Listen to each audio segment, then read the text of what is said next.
other guests that we have here. We've got Leslie Marshall, radio talk show host, and we also have Mike Gallagher standing by because we've been telling you it's been a rough and tumble arena in South Carolina where there's been a barrage of negative campaign ads. What impact could they have?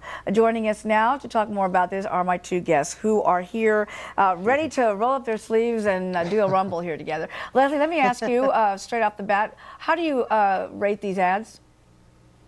Well, you know, personally, I don't like the negative attack ads, whether they're Democrats or Republicans running for whatever office. But, you know, you had said earlier, Uma, that we have so many people out there who are undecided, or as they call themselves in New Hampshire, undeclared, and they need to make a decision. And unfortunately, they often will use these ads and these sound bites in order to make that decision. If they're saying, you know, what about Bain Capital with Mitt Romney?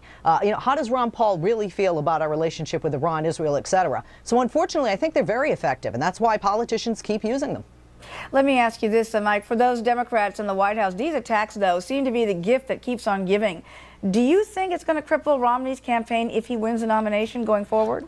No, I don't know that cripple's the right word, but I'm with Leslie. I wish that this, at least for the Republican side of this, the race, there would have been more cleanliness in the campaign messages. But you know, it's so funny to watch the righteous indignation and the sanctimony coming from people who are decided. As you've both said, this is all about the undecideds. But I mean, we're hearing from people, Romney supporters, for example, and you know, I love Congressman Chaffetz. Saw him earlier with you, Uma. You know, with his righteous indignation about Newt Gingrich's attack ads, but a Romney supporter doesn't want to acknowledge the vicious ads that Gingrich experienced from Mitt Super PAC in Iowa. I mean, this is the way the game is played now. Rick Santorum on my radio show last week said to me, and he admitted, attack ads work. You know, they're effective. And so for people in South Carolina who are undecided, they're going to listen to those sound bites, as Leslie said. They're going to glean, you know, little bits and pieces, and they're going to make a decision. I just wish it would stay a lot more positive. This is not good for the Republican Party, and I suspect Democrats don't like it when they do it to one another either. Well, Leslie, it is sad but true that these negative spots do seem to have an impact with the electorate. But Gingrich, as we've been reporting, has been asking the Super PAC to be accurate when it does go on the attack against Romney, for example. But isn't it really clear and isn't it true that he really has nothing to do with the Super PAC, because the Super PACs can do whatever they want because they are separate from the campaign? Oh, absolutely. I mean, these ads aren't necessarily about accuracy. I mean, these ads are what? Are marketing and directing specifically at that undecided voter, and quite frankly, defending, if you will, a candidate against another attack ad, right? You know, it's and I'm still just getting over the fact that Mike and I think for the first time ever on the planet agreed.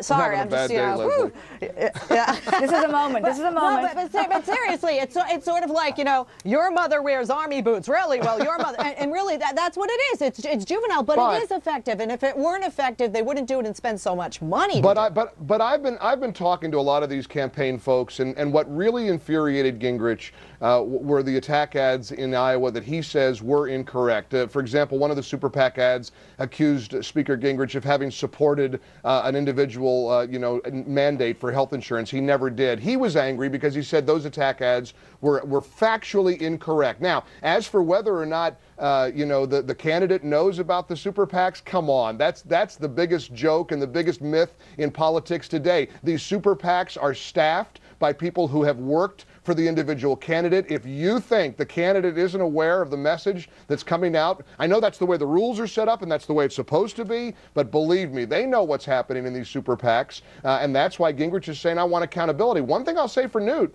when he came lashing out and went back at Romney, he's standing behind his words, saying, this is how I feel about why I'm more conservative than the other guy. I'm not going to hide behind pretending not to know about what my Super PAC is up to. I think that's disingenuous, and I think everybody knows it. Oh, well, really clearly, though, I mean, it's not just Newt and Romney. It's also Ron Paul going after Santorum and the other guys and Rick Perry. I mean, all of them are playing the same game.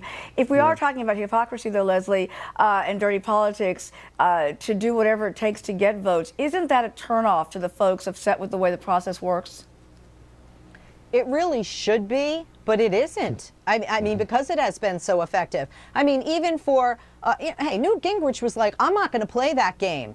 You know, and it's sort of like, oh, how many points behind am I? The American people need to understand that politics, unfortunately, is a game. Running this country is not. Right. Politics, to get the job, it is a game, if you will. They are in a contest, and they want it bad. I mean, come on, to run, seriously, I don't care if you're a Democrat or Republican, to run to be president of the United States, you have got to have a huge ego. You do not want to lose. There you and go. if you're going to lose, you got to come in second. All right, folks, I'm out of time. That'll have to be the last word, but it's always great to see both of you. Thank you so much for weighing in with your insights. All the best.